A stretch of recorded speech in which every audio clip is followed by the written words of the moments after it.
అందరికీ నమస్కారం. తెలుగు కథామాలికకు స్వాగతం. శివుని యొక్క జననం ఎలా జరిగింది అని ఎప్పుడైనా మీరు ఆలోచించారా? అసలు శివపురాణంలో శివుడు జననానికి సంబంధించిన కథ మీకు తెలుసా? Real facts of lord Shiva. మనం ఆదిదేవుడు అని పిలువబడే శివుని యొక్క కథ. అసలు శివుడు ఎవరికి గురువుగా శిక్షణ ఇచ్చాడు? ఇలాంటి ఎన్నో ప్రశ్నల గురించి మనం ఇప్పుడు ఈ వీడియోలో చూడబోతున్నాం. ముందుగా శివపురాణంలో శివుడి జన్మకు సంబంధించిన ఒక కథ గురించి తెలుసుకుందాం. శివపురాణం ప్రకారం భగవంతుడైన శివుణ్ణి స్వయంభూ అంటారు. అంటే అర్థం శివుడి యొక్క జన్మ అనేది స్వయంగా జరిగింది. అంటే శివునికి తల్లి తండ్రి లేరని మనం అర్థం చేసుకోవాలి. అందుకే శివుడు పంచభూతాల్ని కంట్రోల్ చేయగలడు. శివునికి మృత్యువు అనే భయం కూడా లేదు. శివునికి చావు అనేది కూడా లేదు. ఇప్పుడు విష్ణు పురాణంలో చెప్పబడిన భగవంతుడు శివుడి యొక్క జన్మకి సంబంధించిన ఇంకొక కథ గురించి మాట్లాడుకుందాం. విష్ణు పురాణం ప్రకారం విష్ణు నుదుటి నుంచి వచ్చిన తేజస్సు కారణంగా శివుని యొక్క జన్మ జరిగింది. విష్ణు నాభి భాగం నుంచి బ్రహ్మ ఉద్భవించారు. అయితే విష్ణు జన్మ గురించి శివపురాణంలో ఉంది. శివుడు ధ్యానం చేస్తూ రుద్రాక్షమాలని లెక్కిస్తున్నప్పుడు ఒక రుద్రాక్ష నుంచి విష్ణు జన్మించాడు. ఇక్కడ మీరు గమనించినట్లయితే విష్ణు పురాణం మరియు శివపురాణం రెండు ఒకదానికొకటి పూర్తి వ్యతిరేకంగా ఉన్నాయి.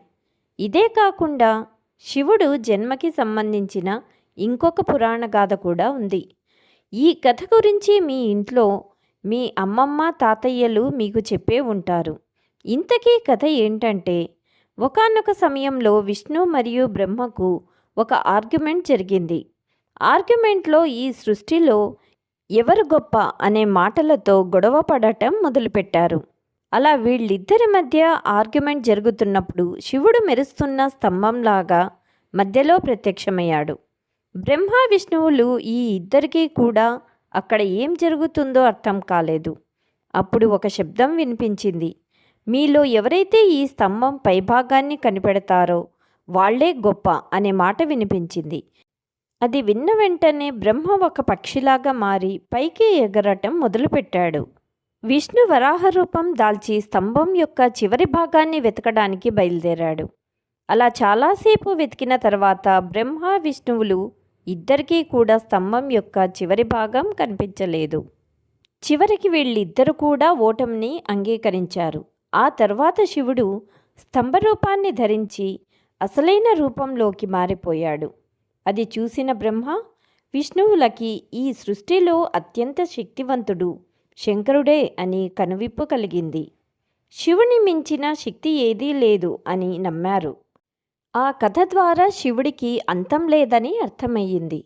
అందుకే శివుణ్ణి స్వయంభూ అంటారు.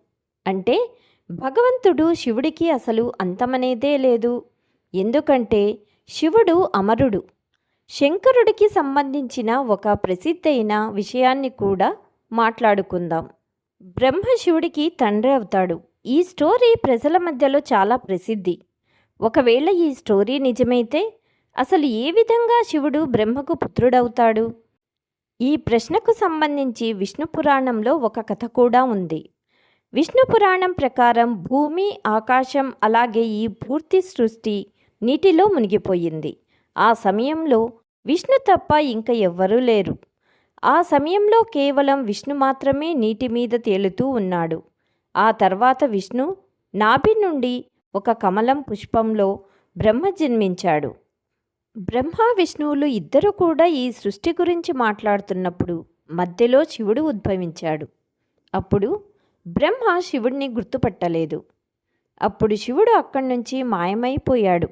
ఇదంతా గమనించిన విష్ణువు బ్రహ్మకు దివ్యదృష్టి ప్రసాదించి శివుడి గురించి గుర్తు చేశాడు.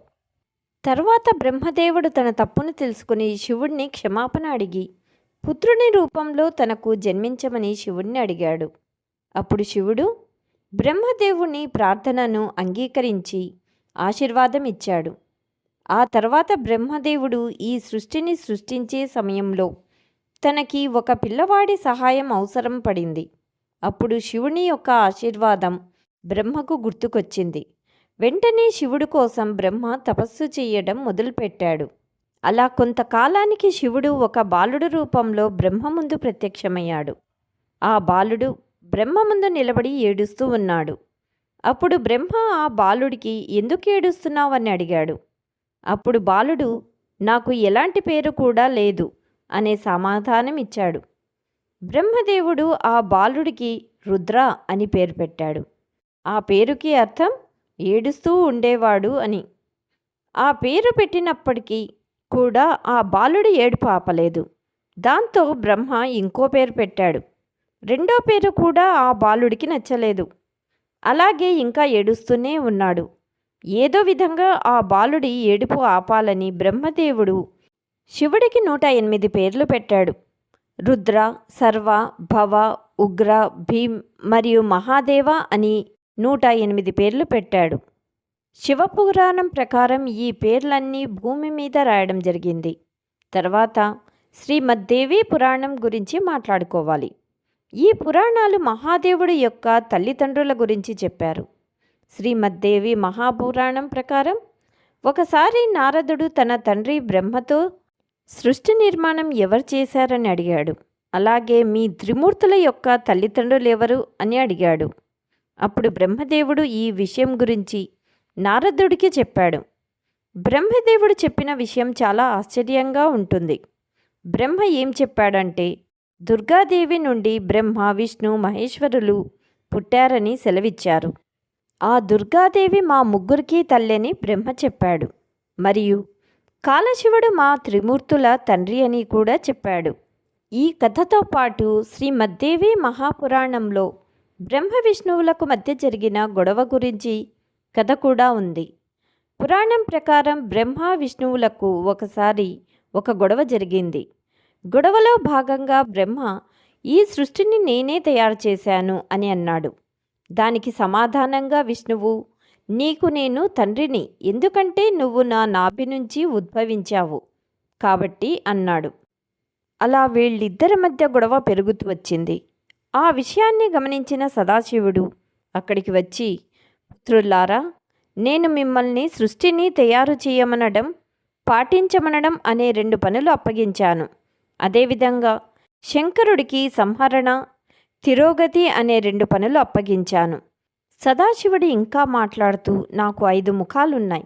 1వది ఆకార్, 2 ముఖార్, 3 ముఖ, 4 బిందు మరియు 5వ ముఖం నుంచి నాద్ అంటే శబ్దం ఉద్భవిస్తుంది.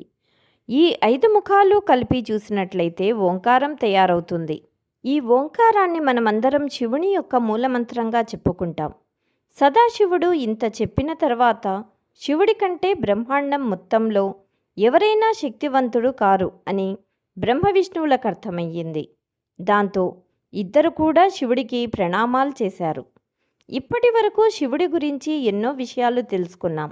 అయితే శివుడు ఎవరి దగ్గర శిక్షణ పొందాడు, ఆయన గురువెవరు అనే విషయం గురించి తెలుసా? మీలో కొంతమందికి ఈ విషయం గురించి తెలిసే ఉంటుంది. శివుడు పూర్తి విశ్వాసానికి గురువుగా చెప్పుకుంటాం. అయితే ఇక్కడ ప్రశ్న ఏంటంటే శివుడు ఎవరికి గురువుగా శిక్షణ ఇచ్చాడు? హిందూ పురాణాల ప్రకారం బ్రహ్మ మరియు శంకరులు ఈ విశ్వానికి ప్రథమ గురువులుగా అవుతారు. వీళ్ళిద్దరూ కూడా ఈ సృష్టిని తయారు చేశారు. బ్రహ్మదేవుడు తన మానసపుత్రులకు శిక్షణ ఇచ్చాడు. అలాగే శివుడు తన జ్ఞానాన్ని 7 ఋషులకు ఇచ్చాడు. అంటే శివుడు 7 శిష్యులకు గురువుగా చెప్పుకోవచ్చు. ఆ 7 శిష్యులు మనం ఈరోజు సప్త ఋషులు అని పిలుస్తూ ఉంటాం. ఈ వీడియోలో మనం శివుని జన్మ వృత్తాంతం గురించి తెలుసుకుందాం. అలాగే ఇలాంటి మరికొన్ని ఇంట్రెస్టింగ్ విషయాల కోసం తెలుగు కథామాలిక ఛానల్ను సబ్స్క్రైబ్ చేసుకోండి. Thank you.